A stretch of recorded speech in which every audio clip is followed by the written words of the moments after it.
All right, YouTube. This is Zach Hall, your D&D 5th edition Dungeon Master, trying to learn Pathfinder 2nd edition by just reading the core rulebook. This is my first look at the Druid class. Make sure that you click up here. I'll add a card to the top of this video so that you can get a link to the entire playlist, whether you are watching these as I put them out or you are discovering them afterwards. You can just click on that playlist and every video that I upload will be in that playlist. As I said, this is my first time looking through the Pathfinder 2nd edition core rulebook. I have zero experience with Pathfinder 1st edition. I have zero experience with D&D 3rd edition or 3.5. My real only experience with the D20 system is with D&D 5th edition. So that's kind of where I'm going to be drawing my parallels from.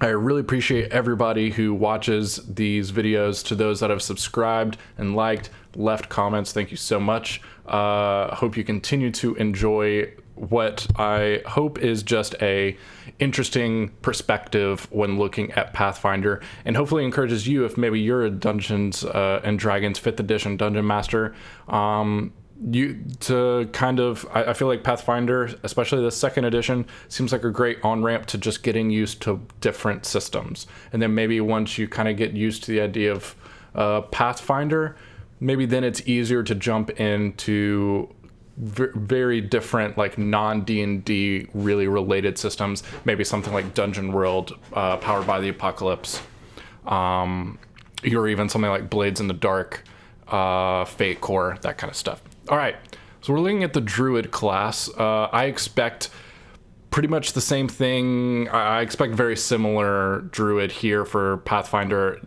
than in 5th edition. I expect heavy on like a connection to nature, potentially incorporating some deity, some divine magic, depending potentially. I expect animal shapes, like the ability for the player character to turn into animals, whether that's just turning their hands into claws or sprouting wings, or that's full on turning into a bear or turning into a spider or something like that. I'm expecting that. What else? I mean, unfortunately, that is pretty much Druids. You are either a full spellcaster with flavor, connection to nature, or you, in 5th edition, you're either the spellcaster or you focus on the animal shapes. So it'll be interesting to hear and see if there's anything different here in Pathfinder 2nd edition. We didn't look at the art. Love this art. Super cool. Nothing crazy. I love the kind of unique blade here. I love what looks like maybe some staffs or wands in a like a scroll book, or almost like a quiver. That was the word I was looking for. But very cool. Really dig that art. So wisdom is key ability, makes sense. 8+ con modifier also makes sense. Let's go ahead and read through this top page. During combat encounters, you can call upon the forces of nature to defeat your enemies and protect your allies. You cast spells that draw upon primal magic to protect yourself and your friends, heal their wounds, or summon deadly animals to fight at your side.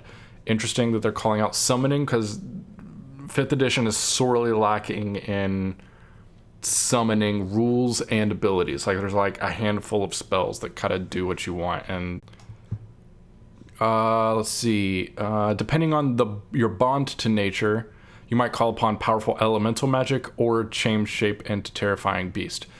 Now, I'm expecting, one of the things I forgot to mention is, because Pathfinder just seems to have so much more options when it comes to spells, it's just a much bigger spell list, and it seems like there's just, every spell is dead simple but also heavy on flavor. Druids make more sense, where it's hard to be, there's not as much like nature seeming, like you can't really focus. What am I trying to say? What I would love to be able to see and do is basically make a magic user that only deals in like earth-based magic, like thorns, earthquakes, dirt slinging, blah blah blah. You know the drill. Some of that I expect maybe just to be in default spell lists. In 5th edition, it's kind of assumed that, like, hey, if you want to be like an ice caster, just, work with your DM and reflavor and kind of reskin existing spells like Firebolt to do cold damage instead of fire damage. Well, I want to kind of like see that expanded, and so hopefully we'll see a little bit of that. We'll see a little bit of that in just a second. During social encounters, you represent balance and a reasoned approach to problems, looking for solutions that are not only best for the natural world, but also allow the creatures within it to live in harmony and peace. You often propose compromises that allow both sides to gain what they truly need, even if they can't have all that they desire. Just described kind of like that true neutral alignment that Druids are kind of famous for, that as far as I understand it, and have kind of gleaned from, being around the hobby for the past 3 or 4 years. Druids go towards that true neutral alignment, and what they Paizo just described in the during social encounters is basically what a neutral character would do. Balance, reason, compromise, while protecting the natural world. While exploring, your nature skills are invaluable. You track down enemies, navigate the wilderness, and use spells to detect magical auras around you. That sentence could have been copied and pasted from the Ranger in 5th edition, I feel like. So it's super interesting that we find it here in the Druid. We'll see, is it just some overlap in the Druid and the Ranger here in Pathfinder? Or is the Ranger going to see less reliance during that exploring mode, that explore pillar of Pathfinder? You might even ask wild animals to lend their extraordinary senses and scouting abilities to your group. Also really cool. Love it when characters speak to animals, speak to plants. In downtime, you might craft magic items or potions. Crafting is just a huge thing missing from 5th edition, to be perfectly honest. And I love seeing it both here in the Alchemist, obviously, and hopefully in a couple other classes kind of being a core thing. Alternatively, your tie to nature might lead you to tend a wilderness area, befriending beasts and healing the wounds caused by civilization. You might even teach sustainable farming and animal husbandry techniques that allow others to subsist off the land without harming the natural balance. Super cool. You might have a deep and meaningful respect for the power of nature. That's probably a given. You might be in awe of the natural world, eager to share it with others, but wary of their influence upon it. Treat plants and animals as allies, working with them to reach your goals. Others probably view you as a representative of nature and are sure you can control it. Assume you're a recluse who avoids society and cities and prefers to live in the wild. Probably true.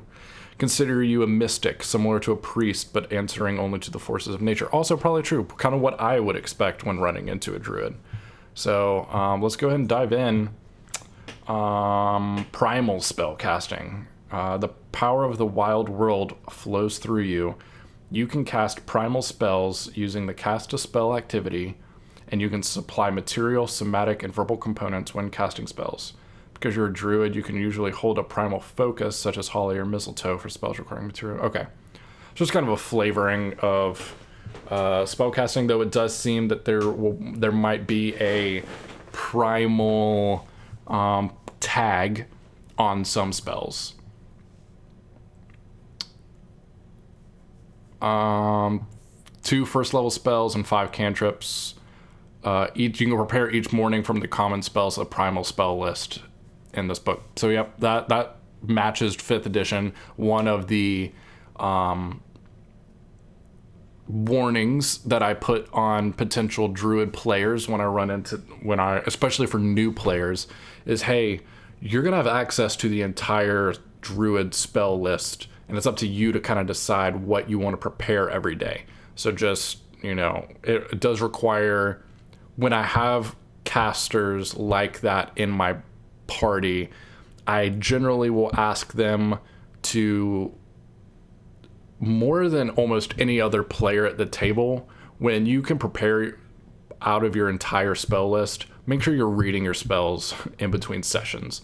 There is nothing more frustrating and distracting and crippling to a well-timed and like fun Pathfinder or D&D session than a player having to reread their entire spells after a long rest because they want to figure out what spells they want to use that day. So it's just a bummer. Okay, let's check out their anathemas. I really hope I'm pronouncing that right. I've been saying it like that for like 10 videos now. As stewards of the natural order, druids find affronts to nature and anathema. You know what? Let's do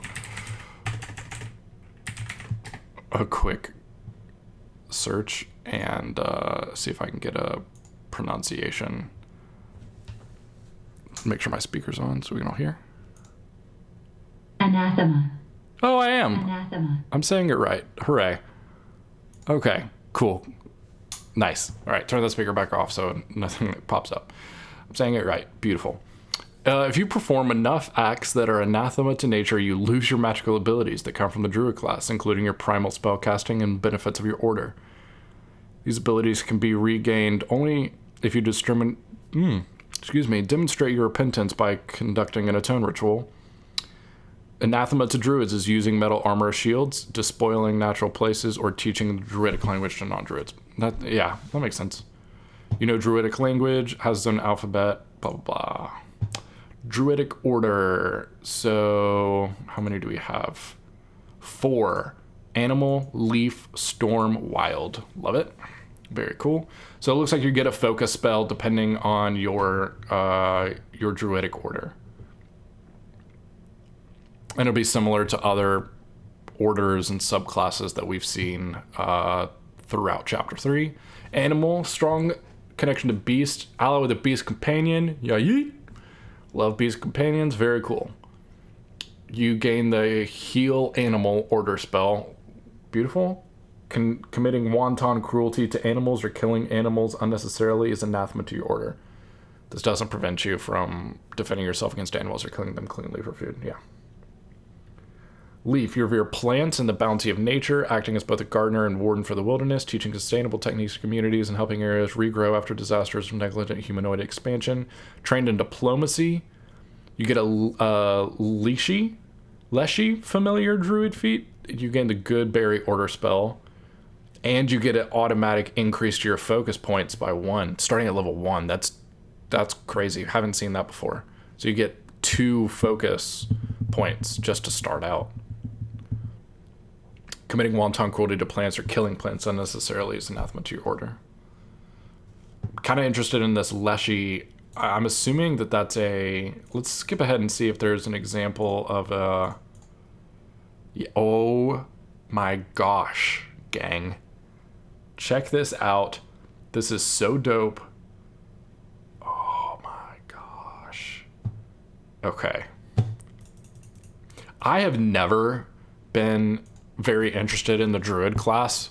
I'm an indoor kid, and nature kind of is just kind of all encompassing and pressuring, but that's pretty cool. I'm not gonna lie. That is very attractive to me and would love to play that. Storm, you carry the fury of the storm within you, channeling it to terrifying effect and riding the winds through the sky. You are trained in acrobatics, you gain the Stormborn Druid feat, and you gain the Tempest Surge order spell, and you increase the number of focus points in your focus pool by 1. Wow, so 2 different Druid orders give you an additional focus pool. Boom. Can't pollute. Yeah, so basically Storm Druids are... So let's talk about it. So Animal Druids are your... and big on animal rescue, WWF, probably some like forest and like wild nature preservation for the animal side. Leaf is your probably, animal, you're also a vegan, obviously. Leaf, at least a vegan, or at least vegetarian, probably a vegan. You're, you maybe kind of almost like worshipful of plants and trees, like deep believing into the spiritual connection to the plants and the trees and all that stuff, the flora, and probably like a very angry about Amazon burning and clearing out trees and stuff for development, stuff like that. Storm, you're climate activist. And then Wild, the savage, uncontrollable call of the natural world infuses you, granting you the ability to change your shape. So here's our animal shape. You're trained in intimidation. Interesting. The Wild shape, Druid feat. And again, the Wild morph order spell. Becoming fully domesticated by the temptations of civilization is anathema. Doesn't prevent you from buying or using processed goods or staying in a city for adventure, but you can never come to rely on these conveniences or truly call such a place your permanent home. Cool. Looks like, we didn't look at proficiencies. Rewind, take a look. Playable leashes, River, yes, the Lost Omens character guide has come out, and I just purchased my Paizo subscription for Pathfinder related stuff, and I'm excited to delve into some of this added content once I get through this 700 whatever page rulebook. So cool. All right, rewinding to Druid proficiencies: trained in perception, expert in will, okay, trained in nature, skill determined by druidic order, which you've already seen, and then 2+ int mod. Okay, low skills, but not, plenty. Simple and unarmed, simple weapons, unarmed attacks. Okay, light and medium armor. It's interesting that you're not technically trained in shields, but we get that skill for the shield block feat early. Interesting. Okay, but all that makes sense. Yeah, you get shield block at level 1. Wow, okay. Wild empathy. You can use diplomacy to make an impression on animals and to make very simple requests. Most cases, wild animals will give you time to make your case. Interesting. Okay. All these other feats look pretty much the same. Let's look at that level 19 Primal Hierophant. You command the most potent forces of primal magic and can it's our 10th level spell. Never mind. Okay, let's look at these first level spells. So the animal companion, a young animal companion that 214. Okay, we're gonna need to go check out some of these feats because it's kind of, so you have a tiny plant as a Leshy familiar. Other than taking the form of a plant, it uses all the same rules as familiars. Okay.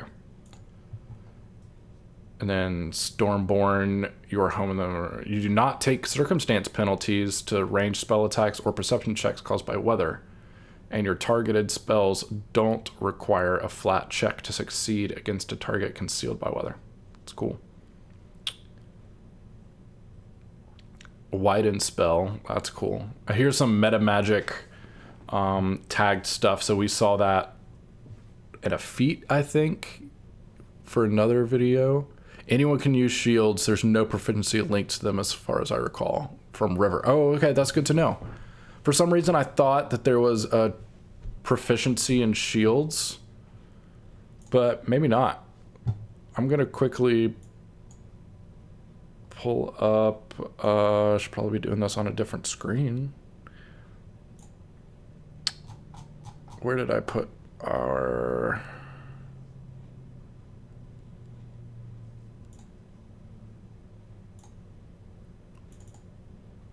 Pathfinder 2nd edition.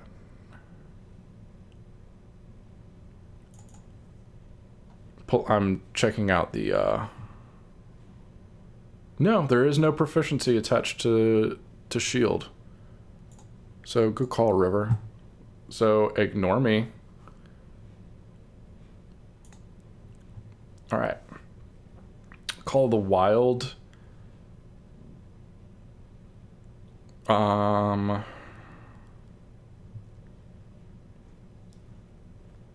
minutes in concert with nature to replace one of your spells that you've prepared, to replace it with a summon animal or summon plants and fungi. Interesting. So you don't have to dedicate, so it's not just access to the spell. Like, I'm assuming that those are on the spell list that you can cast. Basically, if you just want some added flexibility to where if you think you're going to have the time to kind of prepare, you don't have to fill up one of your spell slots with it. Correct, River. They cannot use metal shields. Druids cannot use metal shields.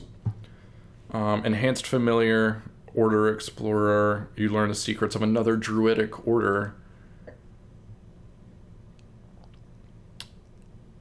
You gain a first level feat that lists that order as a prerequisite. Interesting. You can take this feat multiple times. So it just means, though, that we can take... Oh, I'm clicking the wrong button. It just means that we can take one of these feats. We do not get access to their order spell. But if you wanted an animal companion, but it fit more to be a storm druid, or you wanted to have an animal companion and be able to shapeshift yourself, you could be a wild druid and then take that feat. And what does it then immediately give you? Another first level feat? You gain a first level feat. Yeah. Okay. So it's not like you have to spend a feat and then take another feat. So you just immediately get that feat. Nice. I think I have broken...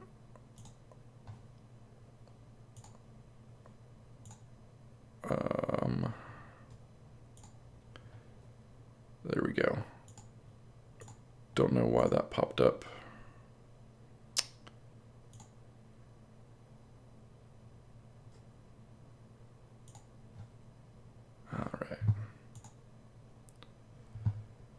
All right, all fixed now. All right, let's keep going. Form control. If your next action is wild shape. 2, but you can remain transformed up to an hour. Okay, that's cool. Level up your animal companion. Here's a feat to take that or to get an order spell. You can add forms listed in humanoid form to your wild shape list. Plants manipulated by magic don't impede your progress. That's cool. Communicate with plants, so similar to that animal empathy, but just for plants, which is very cool. Seems like storm druids are your spellcaster focused, because animal druids are going to be trying to buff and keep their animal companion up whenever they can. Leafy, same, but with your leashy companion. Wild, you're transforming yourself generally and going to be going ham melee. So storm druids seem to be your spellcasting focus, which makes sense. Insect shape. Jeez, so cool. Ferocious shape. Fake. All this looks really, really, really cool. Another level up of your companion. So it seems like your companion actually has the ability to really stay relevant, which is the problem of the Beast Conclave Ranger in 5th edition, and why so many people aren't happy with it. Soaring shape. So it looks like you now add aerial form animals. So you can fly. Elemental shape. Yeah, I mean, if you're wild shaping, you're taking these feats. Like, just kind of hard to pass that up. Dragon shape.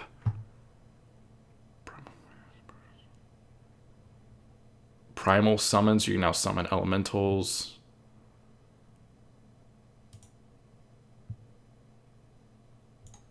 It looks like there is an animal companion, almost an animal companion feat at every level, or it seems so.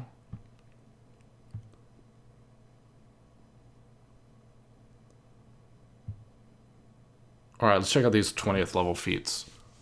And then we'll look at the familiars really quick and then call it a day on this one. This is gain the additional 10th level spell slot. Leyline Conduit. If your next action is to cast a spell of 5th level or lower that has no duration, you don't expend the prepared spell as you cast it. Frequency once per minute. It's a good limit. True Shapeshifter, 2 actions. You have to have the dragon shape feat to do this. While under the effects of Wild Shape, you can change into any other form on your Wild Shape list. If the duration of the forms would vary, use the shorter. Once per day, you can also transform into a kaiju with the effects of Nature Incarnate. If you have Plant Shape, you can instead transform into a green man. Well, that's dope. Okay, let's go look at... let's go to page 214. Oops.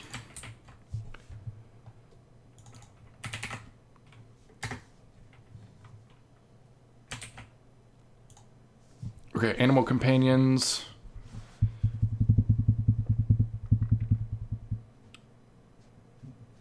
You make adjustments to these statistics based on the animal you choose. As you gain levels, you might make further adjustments as your companion becomes more... Animal companions calculate their modifiers and DCs just as you do, with one difference. The only item bonuses they can receive from are to speed and their AC.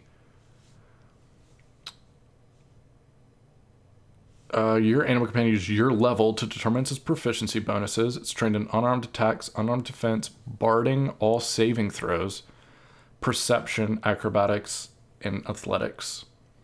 Animal companions can't use abilities that require greater intelligence, such as coerce or decipher writing, yeah, even if trained in the appropriate skill, unless they have a specialization that allows it. Base mods is +2, +2, +1, -4, +1, 0. Beautiful.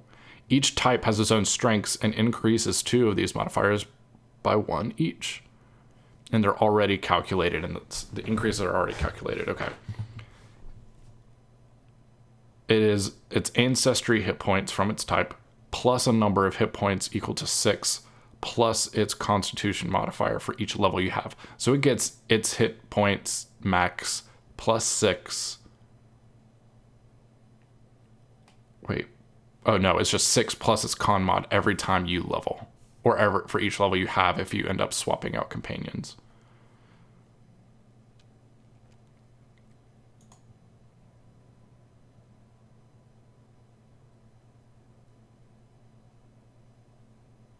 And each thing has a support benefit, so that they can take the support action, and there's a very specific and cool... this is so... I mean, obviously, this is heavy into the mechanics that 5th edition wouldn't want to do. But it's so much better and cooler. Okay, here's familiar... It just has 5 hit points for each of your levels. It is tiny.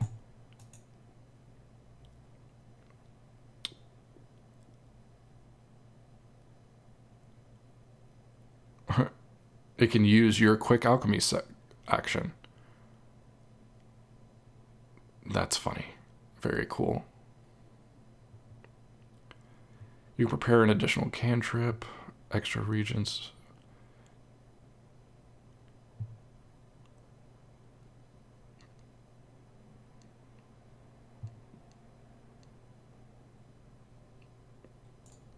Interesting. Very cool. I like it. So there's obviously a little bit more, like some more mechanics built into the, what am I trying to say? Oh, we should probably also look at, shoot. I'm assuming wild beast shape is just a, let's go to spells and look at wild shape.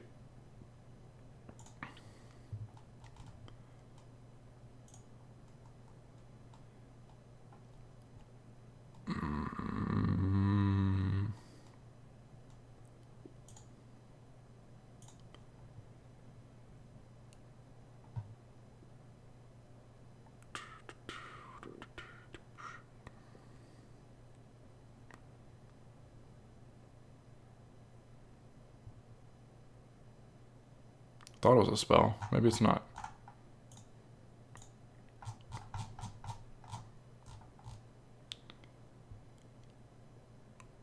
Wild morph order spell.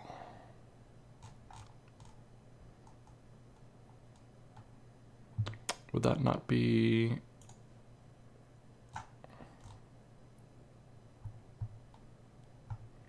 Oh, I guess it doesn't really have a... Yeah, it would be here, wouldn't it?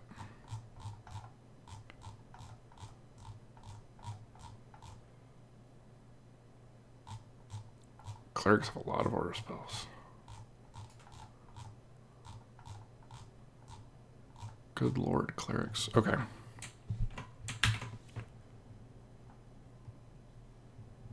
Good berry. 1d8 plus 5 hit points. Dope. Heal animal makes sense. Wild morph. Following effects. If you have wild shape, you can morph your hands into wild claws. Okay, so there's a difference between wild morph and wild shape. You can transform your wild shape as you transform yourself into another form, and it's just polymorphing. Pest form is 10 minutes, wild shape, all others are 1 minute.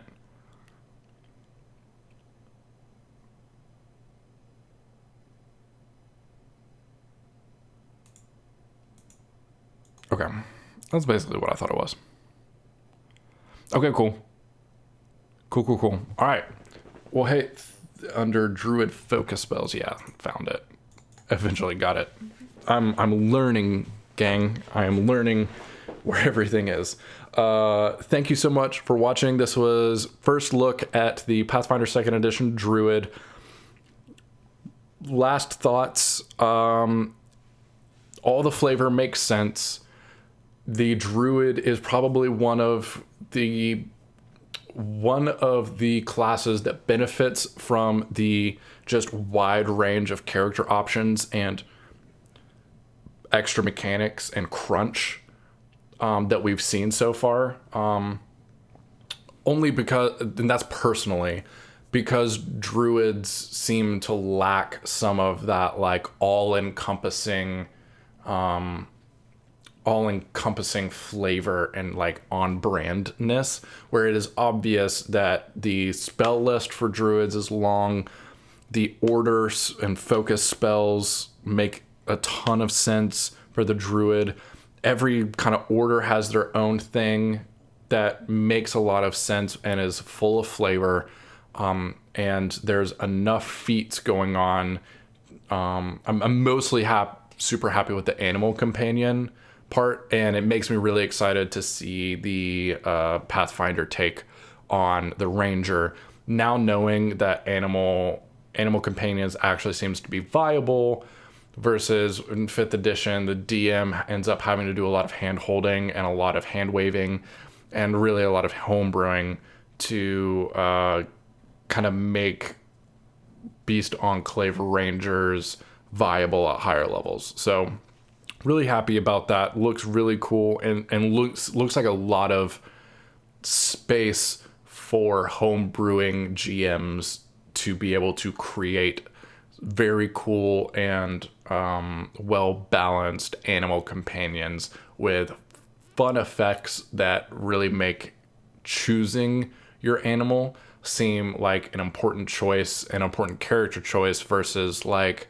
which one does the most damage and which one has the highest AC. Like, it doesn't, like, you get to pick flavor in Pathfinder, which I love. So thank you to everybody who watches. If you liked this video, click the like underneath the video. If you're interested in more content around Pathfinder and 2nd edition, as I continue to read through the book, make sure you hit the subscribe button, and why not click on the bell icon so you get notified whenever I choose to go live or whether I post a new video. Thank you to everybody that watches and comments and engages with the content. It's really fun for me to be doing this video series, and you guys make it so much easier. Not only is the content great, but being able to engage with you is super exciting to me as well. So thanks for watching. We will be back. I will be back at some point tomorrow, hopefully with the next class, which is, shoot, I didn't look. Druid, monk, I think. Nope, fighter. We'll look at the fighter. I'm not terribly excited about the fighter just because I don't expect a ton, but it has to be there. So we'll look at the fighter. And if I've got my second session, I'm running my second session of Baldur's Gate Descend into Avernus on Tuesday night. So maybe if anybody's interested, I can talk about how the first 2 sessions have gone in a live video or something like that. If anybody's interested in like a campaign notes kind of thing. So anyway, thanks for watching. Thanks for tuning in. We will see you next time.